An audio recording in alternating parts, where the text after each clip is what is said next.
സാജൻ ചക്കരയിൽ മസാജൻ. എൻ്റെ കമ്പനിയിൽ ക്യാപ്ഷൻ കണ്ടു കാണുമല്ലോ. ഒരു കേസിനാസ്പദമായ സംഭവമാണത്. എന്താണെന്നല്ലേ പറയാം. നമ്മുടെ ഈ ഞാൻ കോടീശ്വരൻ എന്നൊരു സംഭവം ടി വിയിൽ കണ്ടക്ട് ചെയ്തത് നമ്മുടെ സുരേഷ് ഗോപി ആയിരുന്നല്ലോ. കോൻ ബനേഗ ക്രോർപതി എന്ന് അമിതാഭ് ബച്ചൻ ഹിന്ദിയിൽ ചെയ്തത് അതിമനോഹരമായിട്ട് നന്നായിട്ട് നമ്മുടെ സുരേഷ് ഗോപി പ്രസൻറ്റ് ചെയ്തു. അതിൽ അദ്ദേഹം ഒരു ലോല ഹൃദയനാണെന്നുള്ളത് പലവട്ടം അദ്ദേഹം തന്നെ തെളിയിച്ചു. ചിലപ്പോൾ നമുക്ക് തന്നെ കണ്ണു തന്നു പോകും. വിവിധ തരത്തിലുള്ള ആൾക്കാർ പറയുന്നത് അവരുടെ സാമർഥ്യം, അവരുടെ കഴിവ് എല്ലാം അദ്ദേഹം പുറത്തേക്ക് കൊണ്ടുവരുന്നുണ്ട്. ചില ആൾക്കാരുടെ ജീവിത രീതി അദ്ദേഹം ചോദിക്കുമ്പോൾ അവരുടെ കഷ്ടപ്പാടും ബുദ്ധിമുട്ടുമൊക്കെ പുള്ളിക്കാരൻ ഉൾക്കൊണ്ടിട്ട് പുള്ളിക്കാരുടെ ഒരു ആദ്യ ചിത്രനാവും. ആദ്യ ചിത്രം എന്ന് പറഞ്ഞാൽ പുള്ളിക്കാരൻ പണ്ടേ അങ്ങനെയാണ്. മുകേഷ് തന്നെ ഇൻ്റർവ്യൂവിൽ പറഞ്ഞിട്ടുണ്ട്, അദ്ദേഹം ഒരു പാവമാണ്, നല്ല വശമാണ്, പക്ഷെ പുള്ളിക്കാരനെ പ്രകോപിപ്പിക്കരുത്. ശരിയാണ്, പെട്ടെന്ന് പുള്ളിക്കാരന് പ്രകോപനമുണ്ട്. അത് ഈ പാവം സ്വഭാവമുള്ള ചില ആൾക്കാർക്കൊക്കെ അങ്ങനെയുണ്ട്, ശുദ്ധഹൃദയന്മാർക്ക് അങ്ങനെയുണ്ട്. അദ്ദേഹം ചില പാവങ്ങൾക്ക് വേണ്ടി പുള്ളിക്കാരൻ്റെ കയ്യിൽ നിന്ന് സ്വന്തം പൈസ ഓഫർ ചെയ്ത് കൊടുത്ത സംഭവങ്ങൾ നമുക്കറിയാം. നമ്മുടെ മുകേഷ് സുരേഷ് ഗോപിയെ പറ്റി ഈയിടെ ഒരു പറയുണ്ടായി. അതായത് ഇദ്ദേഹം ശുദ്ധഹൃദയനാണ് സുരേഷ് ഗോപി. ഇവർ ഒരുമിച്ച് അഭിനയിച്ചിട്ടുണ്ടല്ലോ. ഇദ്ദേഹത്തെ ചൂടുപിടിപ്പിക്കാൻ വേണ്ടി മുകേഷ് ഒരു തമാശ പറയും. തമാശ പുള്ളിക്കാരൻ ഉൾക്കൊണ്ടില്ലെങ്കിൽ ദേഷ്യം വരും. അപ്പോൾ ഇദ്ദേഹത്തിനെ പ്രകോപിപ്പിക്കാൻ വേണ്ടിയിട്ട് ഈ ജഗദീഷും പിന്നെ മുകേഷും എല്ലാം കൂടിയിട്ട് അല്പം പിരി കയറ്റും. ഇദ്ദേഹം ശുദ്ധഹൃദയനാണല്ലോ, പക്ഷെ പിന്നീട് മനസ്സിലാവും തമാശയാണെന്നുള്ളത്. അപ്പോൾ അദ്ദേഹം പറയുകയുണ്ടായി, ഈ മനുഷ്യനെ സുരേഷ് ഗോപിയെ പ്രകോപിപ്പിക്കരുതെന്ന്. ശരിയാണ്, പെട്ടെന്ന് പുള്ളിക്കാരനെ വയലുണ്ടായിരിക്കും. അത് നല്ല മനുഷ്യനില്ല അങ്ങനെയാണെന്നാണ് ഞാൻ കേട്ടുള്ളത്. ഏറെക്കുറെ ശരിയാണ്. അദ്ദേഹം ഒരുപാട് ആൾക്കാരെ സഹായിക്കുന്ന ആൾക്കാരൊക്കെ നമ്മൾ സത്യം പറഞ്ഞാൽ പറഞ്ഞ് ചെയ്യാത്തതാണ് പുള്ളിക്കാരൻ ചെയ്തുകൊണ്ടിരിക്കുന്നത്. അങ്ങനെ ഒരു സ്വഭാവമാണ് അദ്ദേഹത്തിൻ്റെ. ഈയിടെ ലോക്സഭയിൽ എന്തൊരു രീതിയിലാണ് പുള്ളിക്കാരൻ്റെ ഒരു സ്പീച്ച്. എന്തോ സിനിമയിൽ നമ്മുടെ ഭരതചന്ദ്രൻ തോറ്റു ആ രീതിയിൽ പുള്ളിക്കാരനെ അങ്ങോട്ട് കത്തിക്കുകയാണ്. ജോൺ ബ്രിട്ടാസൊക്കെ നോക്കിയിരിക്കുകയാണ് കേട്ടോ. ഏറെയൊക്കെ ഇദ്ദേഹം കൊണ്ട് ആചാരണമാണ് പറയുന്ന കുറച്ച് കാര്യങ്ങളാണ്. ഈയിടെ സംസാരിച്ചത് ഏതൊരു എമ്പുരാൻ സിനിമയെ കുറിച്ചൊക്കെയാണ് പുള്ളി വളരെ പറഞ്ഞത്. പിന്നെ ഇദ്ദേഹത്തിന് ആരെങ്കിലും ഈ പാർട്ടി ബേസിലൊക്കെ സംഘിയാണെന്ന് BJP ആണെന്നൊക്കെ പറയുമ്പോൾ പുള്ളിക്കാരൻ ദേഷ്യപ്പെടും. അത് പുള്ളിക്കാരൻ കേൾക്കാൻ ഇഷ്ടമാണ്. പുള്ളി ഒരു സഹൃദയനാണ്, രാഷ്ട്രീയക്കാരനാണ്. യഥാർത്ഥ പുള്ളിക്കാരൻ രാഷ്ട്രീയത്തിൽ വരേണ്ട ആളല്ല, നല്ല നടനല്ലേ. ഇപ്പോഴും അഭിനയിക്കുന്നുണ്ട്, ഒറ്റക്കൊമ്പൻ, നല്ല സിനിമയൊക്കെ ചെയ്യുന്ന ഒരാളാണ്. അദ്ദേഹം ഈയിടെ ഞാൻ പറയാൻ ഇത്രയും ആമുഖമായിട്ട് പറഞ്ഞെങ്കിലും അദ്ദേഹം വളരെ ഭക്തനാണ്. മിക്ക ക്ഷേത്രങ്ങളിലും ക്ഷേത്ര ദർശനത്തിന് പോവും. നല്ലൊരു ഭക്തനാണ് അദ്ദേഹം. അങ്ങനെ ഈയിടെ ഗുരുവായൂരിൽ പോയപ്പോൾ അദ്ദേഹത്തിൻ്റെ കാഴ്ചപ്പാടിൽ ഒരു തട്ടമിട്ട മുസ്ലിം സ്ത്രീ നിൽക്കുന്നത് കണ്ടു. കയ്യിലൊരു പഴവുമുണ്ട്. അത് പുള്ളിക്കാരൻ ഇങ്ങനെ നോക്കിയപ്പോൾ കയ്യിൽ ചിത്രമായിട്ട് ആ സ്ത്രീകൾ നിൽക്കുന്നു. ഇവിടെ ദയനീയമായ മുഖഭാവം. ഇത് അടുത്ത് ഒന്ന് നോക്കിയപ്പോൾ ആ സ്ത്രീ അപ്പോൾ ഒരു പടച്ച കടലാസ് വരച്ചൊരു ഫോട്ടോ പുള്ളിക്കാരനെ കാണിച്ചു. ഒരു ചിത്രം, ഫോട്ടോ ചിത്രം. പുള്ളിയെ സൂക്ഷിച്ച് നോക്കിയിട്ട് പുള്ളിക്കാരനൊത്തും പിടി കിട്ടില്ല. ഇവരുടെ കുഞ്ഞുങ്ങളായി എന്നിട്ട് പുള്ളി ചോദിച്ചു, നിങ്ങളുടെ പേരെന്താണെന്ന് ചോദിച്ചു. അപ്പോൾ ഒരു ജസ്ന സലീം. ഓ, ഈ കുഞ്ഞേതാണെന്ന് ചോദിച്ചു. അപ്പോൾ പറഞ്ഞു, ഞാൻ വരച്ചത് സാറേ, പേര് ഉണ്ണിക്കണ്ണ്. അപ്പോൾ അദ്ദേഹത്തിന് സംശയം, ഉണ്ണിക്കണ്ണനോ? ഒരു മുസ്ലിം സ്ത്രീക്ക് സാധാരണ ഉണ്ണീനെ വിളിക്കാറുണ്ട്, ഉണ്ണിക്കണ്ണൻ അങ്ങനെ ആരും വിളിക്കാറില്ലല്ലോ എന്ന് പറഞ്ഞപ്പോൾ പുള്ളിക്കാരത്തി ചിരിച്ചുകൊണ്ട് പറഞ്ഞു, ഇത് ഉണ്ണിക്കണ്ണൻ ഇവിടുത്തെ കൃഷ്ണൻ്റെ പടമാണ് സാറേ. അദ്ദേഹം സൂക്ഷിച്ച് നോക്കിയപ്പോഴാണ് കാര്യം മനസ്സിലായത്. ശ്രീകൃഷ്ണൻ്റെ കുഞ്ഞുനാളിൻ്റെ ഫോട്ടോ ഉണ്ട്, പടമുണ്ടല്ലോ, അത് വരച്ചിരിക്കുകയാണ്. പക്ഷേ അത്ര കണ്ടുകൾക്കും ഇത്ര ചൈതന്യമൊന്നുമില്ല. പുള്ളി നിരുത്സാഹപ്പെടുത്താൻ പോയില്ല. ഒരു സാധാരണ നമ്മൾ ഈ ബയോളജി പുസ്തകങ്ങളിലൊക്കെ ഇവിടെ ട്രേസ് ചെയ്യുമല്ലോ, പടം വരയ്ക്കാൻ അറിയാത്ത ആൾക്കാരൊക്കെ. അതായത് ഒരു പടത്തിൻ്റെ മുകളിൽ ഒരു വെള്ള പേപ്പർ വെച്ചിട്ട് അത് ട്രേസ് എടുക്കും, എന്നിട്ട് നമ്മൾ വരയ്ക്കും. അതിനെത്ര ഒരു പൂർണ്ണത ഉണ്ടാവില്ല, എങ്കിലും അങ്ങനെ വരയ്ക്കാൻ അറിയാത്തവരങ്ങനെയൊക്കെ വരച്ചാൽ വരയ്ക്കാൻ പറ്റുള്ളൂ. അത് ചിത്രകാരന്മാർ നല്ല വരയ്ക്കും. പക്ഷേ എങ്കിലും പുള്ളിക്കാരൻ അത് മനസ്സിലായി, ഓ ഉണ്ണിക്കണ്ണൻ. കാര്യങ്ങൾ തിരക്കി. അപ്പോൾ അവർ പറഞ്ഞു, ഞാൻ വർഷങ്ങളായിട്ടിവിടെ വരുന്ന ആളാണ്, ഞാൻ ഉണ്ണിക്കണ്ണനെ എൻ്റെ മനസ്സുകൊണ്ട് എൻ്റെ കുഞ്ഞു ഉണ്ണിക്കണ്ണനെ ഞാൻ ആരാധിക്കുകയാണ് എന്നൊക്കെ പുള്ളിക്കാരൻ പറഞ്ഞു. അത് പുള്ളിക്കാരൻ്റെ പുതിയ അനുഭവമാണ്. കാരണം ഒരു മുസ്ലിം സ്ത്രീ, തട്ടുമുട്ടൽ സ്ത്രീ, അവർ ജീവിക്കാൻ മാർഗമില്ലാത്തതുകൊണ്ടായിരിക്കാം ഇങ്ങനെ കണ്ണൻ്റെ ചിത്രം വരച്ച് വിൽക്കുന്നത്. ചില ആൾക്കാരൊക്കെ സംഭാവനകൾ കൊടുക്കുന്നുണ്ട്, അവർ സ്വീകരിക്കുന്നുമുണ്ട്. ഏതായാലും അദ്ദേഹത്തിന് ആർദ്രചിത്രനാണല്ലോ ഇത്. അവർ സുരേഷ് ഗോപിയുടെ സന്ദർശനം കൊണ്ട് വളരെ ഖ്യാതി നേടി. എന്തിന് നമ്മുടെ പ്രധാനമന്ത്രിയുടെ അടുത്ത് വരെ ജസ്ന സലീമിൽ എത്താനായി. കീർത്തി മുദ്ര എന്നൊക്കെ പറയില്ലേ. അപ്പോൾ ഞാനീ പറഞ്ഞു വരുന്നത്, നമ്മൾ എത്രത്തോളം ഉയരുന്നു അത്രത്തോളം നമ്മുടെ ലാളിത്യം ഉണ്ടെങ്കിൽ നന്നായിരിക്കും. പക്ഷെ ഇത് മറിച്ചാണ് സംഭവിച്ചിരിക്കുന്നത്. കാരണം അവർ പിന്നീട് അവരോട് പറഞ്ഞു, ഒരു പണങ്ങൾ സ്വീകരിക്കുന്നതോടൊപ്പം തന്നെ പിന്നെ അവരൊരു വ്യവസായം പോലെയൊക്കെയാണ് അവർ.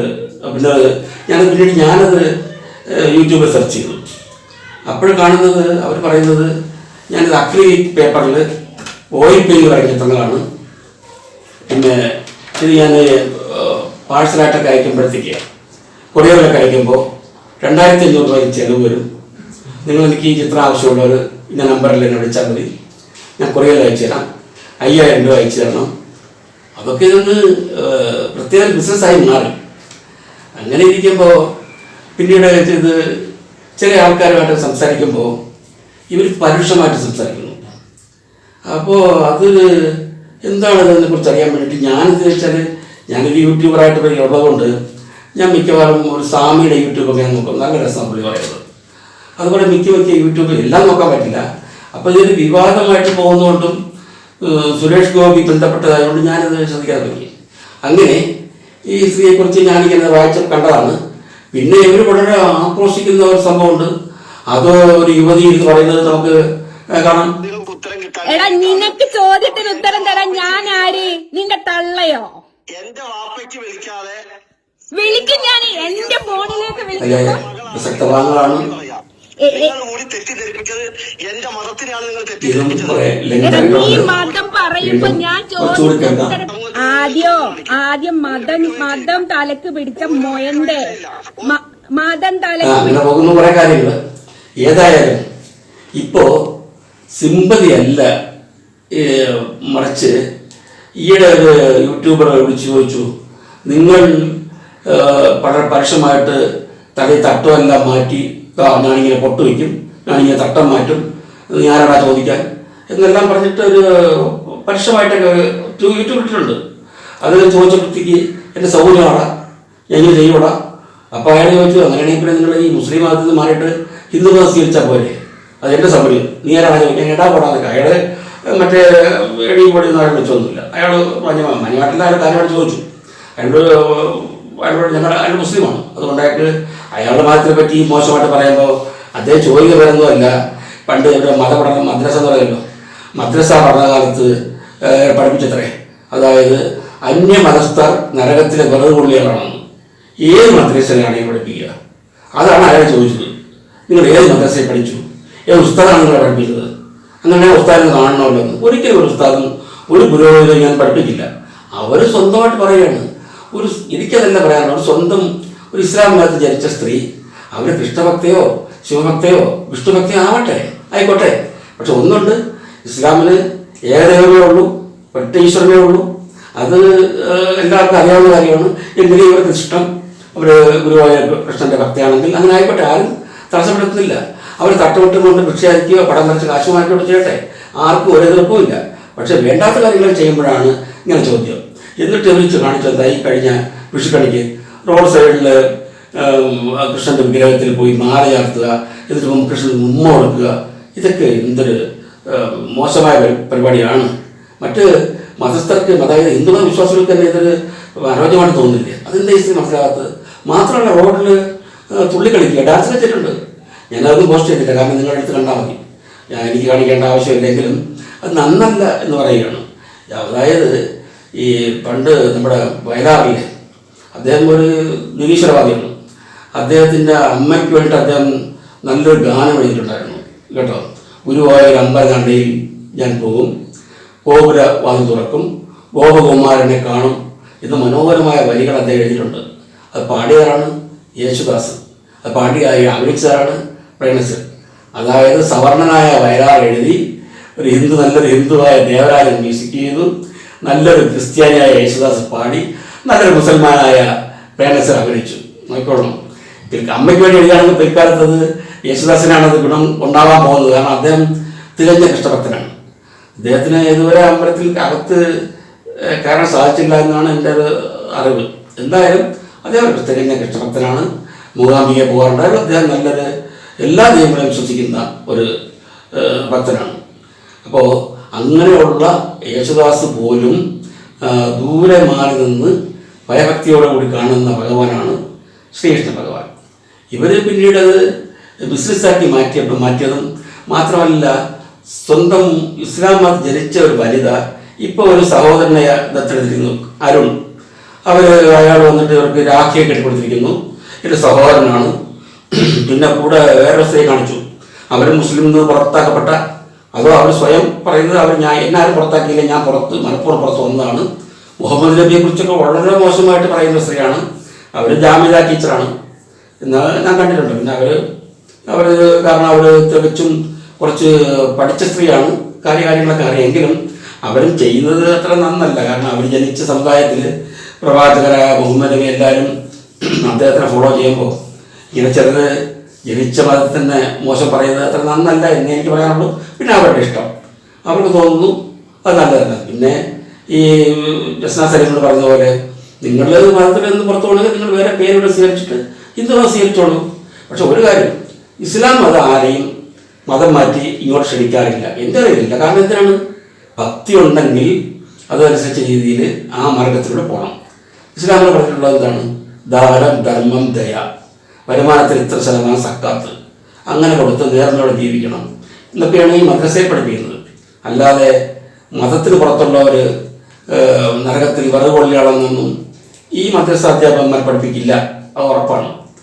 പിന്നെ ഇവർ എന്തെല്ലാം വിക്രികൾ കാണിച്ചാലും ശരി, എന്തെല്ലാം കോപ്രായങ്ങൾ കാണിച്ചാലും ശരി, ഇതെങ്ങും വിലപ്പോകില്ല എന്നുകൂടി ഞാൻ പറയാൻ ആഗ്രഹിക്കുന്നു. ഇനി പേപ്പറിൽ വന്ന ന്യൂസ് കൂടി ഞാൻ അത് വായിക്കാൻ കാരണം എന്താ വെച്ചാൽ, ഇപ്പോൾ സാധാരണ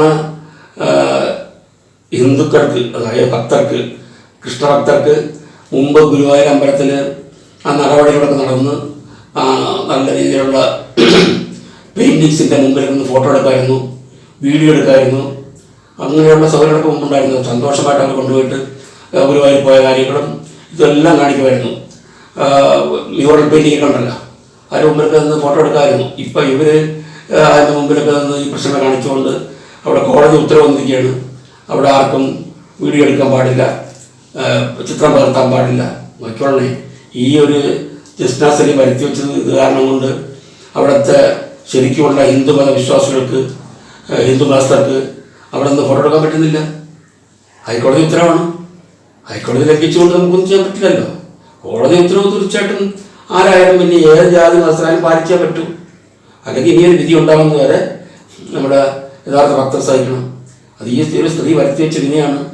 ഇപ്പോൾ സമീപകാലത്ത്, അതായത് എൻ്റെ സ്നേഹമുള്ള സ്വന്തം ഞാൻ പണമെടുത്തത് MD അജയ് ഘോഷ് എന്നൊരു നോവലിസ്റ്റിൻ്റെയാണ്. അദ്ദേഹത്തിൻ്റെ ജ്യേഷ്ഠനാണ് MD രാജേന്ദ്രൻ. അദ്ദേഹം മുമ്പ് ശാലിനി എൻ്റെ കൂട്ടുകാരി സിനിമയിൽ നല്ലൊരു പാട്ട് കഴിഞ്ഞിട്ടുണ്ട്. തുമ്പ് കെട്ടിയിട്ട മുടിച്ചുള്ളിൽ ഒരു നല്ലൊരു പാട്ട് പാടിയിട്ടുണ്ട്. തുളസി പൂങ്കുല ചൂടി എന്നൊക്കെ നല്ല പാട്ടൊക്കെ എഴുതി. അതിനുശേഷം പുള്ളി ദേവരാഗത്തിൽ നല്ല പാട്ട് പറയാട്ടിന് വേണ്ടി എഴുതി. അദ്ദേഹം ഈ അടുത്ത കാലത്ത് മൗനം എന്നൊരു ആൽബം, സിനിമയോ, അതിനുവേണ്ടി അദ്ദേഹം ഒരു മനോഹരമായൊരു ഗാനം നമ്മളെന്നും ഓർത്തിരിക്കേണ്ട ഗാനമാണ്. കാരണം ആര് ഏത് ജാതി ഏത് മതസ്ഥർ എന്ത് ചെയ്താലും ചെല്ലുന്നതും ആരാധിക്കുന്നതെല്ലാം ഒരേ സ്ഥലത്താണെന്ന് പുള്ളി കുറി വരച്ചാലും കുരിശു വരച്ചാലും കുമ്പിട്ട് നിസ്കരിച്ചാലും കാണുന്നതും ഒന്ന് കേൾക്കുന്നതും ഒന്ന് എല്ലാം ദൈവത്തിനെന്നൊരു പാട്ടുണ്ട്.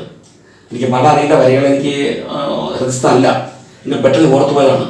കാരണം കുറി വരച്ചാലും നമ്മുടെ ചർച്ചിൽ പ്രാർത്ഥിച്ചാലും മുസ്ലിമിൻ്റെ ദേവാലയത്തിൽ പോയിട്ട് കുമ്പിട്ട് നിസ്കരിച്ചാലും കാണുന്നതും കേൾക്കുന്നതും എല്ലാം കരുണാമയനായ ദൈവം കേൾക്കുന്നു, കാണുന്നു. ഇത് ചിന്തിച്ചാൽ പോരെ? എന്തിന് ജാതി ഭേദം മതദ്വേഷം ഏതുമില്ലാതെ സർവരും സോദരത്വന വാഴുന്ന മാതൃകാ സ്ഥാനമാണിതെന്ന് ഗുരുദേവൻ പറഞ്ഞിട്ടുണ്ട്. അത് യേശുദാസ് അദ്ദേഹം ആദ്യം പാടും, ഈ 4 വരി പാടും. കാരണം നമ്മളെല്ലാം ലോകാസമസ്ത സുഖിനോ ഭവന്തു എന്നതുപോലെ നമ്മൾ ജീവിക്കണമെങ്കിൽ ഇവിടെ ജാതിയില്ല, മതമില്ല. അതായത് പണ്ട് വയലാളിതല്ലോ, മനുഷ്യൻ മതങ്ങളെ സൃഷ്ടിച്ചു, മതങ്ങൾ ദൈവങ്ങളെ സൃഷ്ടിച്ചു. മനുഷ്യനും മതവും ദൈവങ്ങളും ചേർന്ന് മണ്ണ് പങ്കുവച്ചു, മനസ്സ് പങ്കുവച്ചു. നിരീശ്വരവാദിയായിരുന്ന വയലാറിൻ്റെ വരികളാണിത്. അല്ലാതെ ഏതെങ്കിലും ദൈവം വന്നിട്ട് നീ ഇസ്ലാമാണ്, നീ ജൂതനാണ്, നീ ക്രിസ്ത്യാനിയാണ്, നീ മുസൽമാനാണ്, ഹിന്ദുവാണ്, അല്ലെങ്കിൽ ജൈനനാണ്, അല്ലെങ്കിൽ സിഖാണ് എന്നൊക്കെ പറഞ്ഞിട്ടുണ്ടോ? ഇല്ല. നമ്മൾ സ്വയം ഇപ്പോഴത്തെ നോക്കിക്കൊള്ളണം. മുസ്ലിം എന്ന സമുദായം, പണ്ട് മുസ്ലിം വന്നതുകൊണ്ട് മുസ്ലിം ഇപ്പം എന്തൊക്കെയുണ്ടല്ലോ, ജമാഅത്തെ ഇസ്ലാമി എന്നോ മുജാഹിദെന്നോ ഷാഫി എന്നൊക്കെ പറഞ്ഞിട്ടുണ്ട്. പിന്നെ ജാക്കബിറ്റ്സ് എന്നൊക്കെ ബാബ കക്ഷി, മെത്ര കക്ഷി ഇല്ലേ, പിന്നെ മർത്തോമ, പിന്നെ ബെന്തിക്കോസ്, കാത്തലിക് ക്രിസ്ത്യൻ തന്നെ ഇപ്പം ലത്തീൻ Catholic, Syrian Catholic, Roman Catholic, എന്തെല്ലാം കാത്തലിക്ക്. ഇതെല്ലാം എനിക്കിങ്ങനെ ഇതെല്ലാം അറിയുന്നതെന്താണെന്ന് വെച്ചാൽ എൻ്റെ നിർമ്മാതാക്കൾ പലരും ക്രിസ്ത്യാനികളാണ്. അവർ ഓരോ വിഭാഗത്തിലുള്ളതാണ്. ചക്കരയുമേലെ നിർമ്മാതാവ് ജഗൻ പിച്ചേഴ്സ് അപ്പച്ചൻ VC ജോർജ് എന്ന് പറയും, അദ്ദേഹം ഒരു കാത്തലിക്കാണ്. പിന്നെ വേറെ മറ്റുള്ള ആൾക്കാർ ജാക്കബൈറ്റ്സ് ഉണ്ട്, ഇതൊക്കെയുണ്ട്. അപ്പോഴാണ് ഞാൻ തന്നെ ആളെന്ന് അറിയുന്നത്. പക്ഷെ പ്രാർത്ഥനയൊക്കെ ഏകദേശം ഒരുപാടൊക്കെ ഇരിക്കും. പിന്നെ ഓരോരുത്തർ പ്രത്യേക ചർച്ച് ഒക്കെയാണ്. അതൊക്കെ പിന്നീട് നമുക്കതിനെക്കുറിച്ച് അറിയില്ലല്ലോ. എങ്കിലും ഞാൻ അന്നാണ് അറിയുന്നത്. മുമ്പ് മുസ്ലിം എന്ന് പറയുന്നത് ഒന്നൊന്നാണ്. പിന്നീട് എന്താ കുറച്ച് വളർന്നു വന്നപ്പോഴാണ് ജമാഅത്തെ ഇസ്ലാമി, മുജാഹിദ് എന്ന് പറഞ്ഞിട്ട് ഓരോ രീതിയിലൊക്കെ എന്തൊക്കെ അറിയില്ല. പക്ഷെ പ്രവാചക തിരുമേനിയും ദൈവത്തിൻ്റെയൊക്കെ ആരാധനയൊക്കെ ഒരുപോലെ തന്നെയാണ്. അത് പ്രവാചക തിരുമേനി പറഞ്ഞിട്ടുണ്ട്, ഞാൻ ദൈവമല്ല, ഞാൻ മനുഷ്യനാണ്, നിങ്ങൾ എന്നെ ആരാധിക്കരുത്, ആരാധന ദൈവത്തിനാണ് എന്ന് അദ്ദേഹം പറഞ്ഞിട്ടുണ്ട്. ആ പ്രവാചക തിരുമേനിയുടെ നല്ല നല്ല ഉപദേശങ്ങളെയാണ് ഇപ്പോഴത്തെ എക്സ് മുസ്ലിം എന്ന് പറയുന്ന ഈ ജാമിദ ടീച്ചറും പിന്നെ വേറെ ചെറുപ്പക്കാരൊക്കെ ഉണ്ട്. അവരത് അവർക്ക് ഇഷ്ടമില്ലെങ്കിൽ വേണ്ട. പക്ഷെ അവരെ ജനിച്ച സമുദായത്തെ തള്ളി പറഞ്ഞുകൊണ്ട് ചെയ്യുന്നത് നല്ലതായി തോന്നുന്നത്. എന്തോ ആവട്ടെ, എന്തെങ്കിലും ആവട്ടെ അല്ലേ. ഏതായാലും ഇപ്പോൾ ഈ എന്താ പറയുന്ന അല്പലാഭം പരിചയം പറഞ്ഞ മാതിരി നല്ല രീതിയിൽ വരുമാനം നേടിക്കൊണ്ടിരുന്ന, അവരോട് സിമ്പതി തോന്നിക്കൊണ്ടിരുന്ന ഈ ജസ്ന സലിൻ അവർ കർക്കശമായിട്ടും കാഠിന്യമായിട്ടും സംസാരിച്ചു കേട്ടാൽ ഇവർ നല്ലൊരു അഭിനേതാവാണെന്ന് തോന്നും. അതും ആരും ചോദിച്ചു അഭിനയിക്കുക, അങ്ങനെയൊക്കെ ഞാൻ അഭിനയിക്കുന്നില്ല എന്ന് പറഞ്ഞു. അപ്പോൾ ഏതായാലും ഇനി ഞാൻ പരത്തി പറയുന്നില്ല. ജാമിദ ടീച്ചർക്കും ഈ ജസ്ന സലീമിനും നല്ലത് വരട്ടെ. അവർ ജനിച്ച സമുദായത്തെ കുറിച്ച് മോശം പറയാതിരുന്ന എല്ലാവർക്കും നല്ലത്. ആരും ആരുടെയും സമുദായത്തെക്കുറിച്ച് മോശം പറയരുത്. എന്തിനു പറയണം? നിങ്ങൾക്ക് ഇഷ്ടമില്ലെങ്കിൽ വേണ്ട. നിങ്ങൾക്ക് കൃഷ്ണനെയോ ശിവനെയോ പാർവതിയോ സരസ്വതിയോ ലക്ഷ്മിയോ ഒക്കെ ആവാം. ഇപ്പം വേണമെങ്കിൽ ജസ്ന സലീമിന് ഇവിടെ ഇല്ലെങ്കിൽ ഇപ്പോഴത്തെ കൊടുങ്ങല്ലൂർ പോവാം, അവിടെ ദേവിയാണ്. ഇപ്പോൾ ദേവിയുടെ പടങ്ങൾ വരയ്ക്കാം. ദേവി എന്നെ ലക്ഷ്മി എന്ന പരരൂപത്തിലുണ്ടല്ലോ, ഐശ്വര്യലക്ഷ്മി, ഭാഗ്യലക്ഷ്മി, അഷ്ടലക്ഷ്മി, അങ്ങനെ 8 ലക്ഷ്മിമാരുണ്ട്. ഇഷ്ടമുള്ളത് വരയ്ക്കാം ഇല്ലേ. പാർവതിയുണ്ട്, ഗംഗയുണ്ട്, എന്തെല്ലാം ഉണ്ട്, ശൈലജ, ഹിമവാന്റെ പുത്രി ഒക്കെ ഉണ്ടല്ലോ. ഇഷ്ടപോലെ വരയ്ക്കാൻ കഴിവുണ്ടെങ്കിൽ എന്താ, ഇതുകൊണ്ട് ജീവിക്കാം. ഇനി ഗുരുവായൂർ തന്നെ വരണിക്കണമെന്ന് ആഗ്രഹം ഉണ്ടെങ്കിൽ ഒരു കാര്യം ചെയ്യണം. ഈ റെസ്ട്രിക്റ്റഡ് ഏരിയയിൽ നിന്ന് മാറിയിട്ട് കിഴക്കേ നടയിടത്തിൽ ആലൊക്കെ ഉണ്ടല്ലോ, ഗണ്ടൻ്റെയൊക്കെയുള്ള അതിലിപ്പുറത്തൊരു കൊച്ചു കടയോ അവിടെ തുറന്നിട്ട് നല്ല ചിത്രങ്ങൾ വരയ്ക്കുക, എല്ലാ ദേവി ദേവമാർ ചിത്രങ്ങൾ വരയ്ക്കുക. നിങ്ങളിപ്പോൾ പ്രസിദ്ധിയാണല്ലോ, അതായത് നിങ്ങൾ പറഞ്ഞ ജസ്ന സലീം പ്രസിദ്ധിയാണല്ലോ. അതുകൊണ്ട് സുരേഷ് ഗോപിയുടെ പടം വെച്ചിട്ട് സുരേഷ് ഗോപി വന്ന് ജസ്ന സലീമിനെ ഒത്തിരി നോക്കും. പ്രധാനമന്ത്രി അനുഗ്രഹിച്ച ജസ്ന സലീമാണ് നോക്കും. പിന്നെ കുറേ ചിത്രങ്ങൾ ഉണ്ണികൃഷ്ണൻ്റെ ONV എഴുതിയ വരെയുണ്ട്. കാൽവിരൽ ഉണ്ണുന്ന ശ്രീകൃഷ്ണനെ ആലിലെ കണ്ണെന്നൊക്കെ എൻ്റെ സിനിമയിൽ നല്ല പാട്ട് വരെ അദ്ദേഹം എഴുതിയിട്ടുണ്ട്. പിന്നെ ഉറിയിൽ വെണ്ണയ്ക്ക് വേണ്ടിയിട്ട് വെണ്ണ മോഷ്ടിക്കുന്ന ഉണ്ണിക്കണ്ണൻ തൂങ്ങിയാടുന്നതൊക്കെ ഉണ്ട്. നല്ല നല്ല ചിത്രങ്ങളുണ്ട്. എത്ര ചിത്രങ്ങൾ നിങ്ങൾക്ക് കളക്ഷൻസ് റോഡ് സൈഡ് നല്ല വരയ്ക്കും കിട്ടും. അത് വാങ്ങി നോക്കിയിട്ട് വരച്ചൂടെ, വരച്ച് കാശുണ്ടാക്കാം. ആരെങ്കിലും കളഞ്ഞിട്ട് പോട്ടെ. പക്ഷേ ഒന്ന് മാത്രം വീണ്ടും ഞാൻ ഉപദേശമല്ല, എന്തിന് സ്വന്തം മതത്തെ മോശപ്പെടുത്തിക്കൊണ്ട് സംസാരിക്കുന്നു. അത് മാറുന്നതിന് ഇഷ്ടമല്ലെങ്കിൽ വേണ്ട. നിങ്ങൾ ഇഷ്ടം പോലെ ജീവിക്കാം, നല്ല രീതിയിൽ ജീവിക്കാം. അപ്പോൾ സഹോദരിക്ക് നല്ല വരട്ടെ, മറ്റുള്ളവരെ ഉപദ്രവിക്കാതിരിക്കുക എന്ന് മാത്രം ആശംസിച്ചുകൊണ്ട് തൽക്കാലം എൻ്റെ വാക്കുകൾ ഉപസംഹരിക്കുന്നു. നന്ദി, നമസ്കാരം.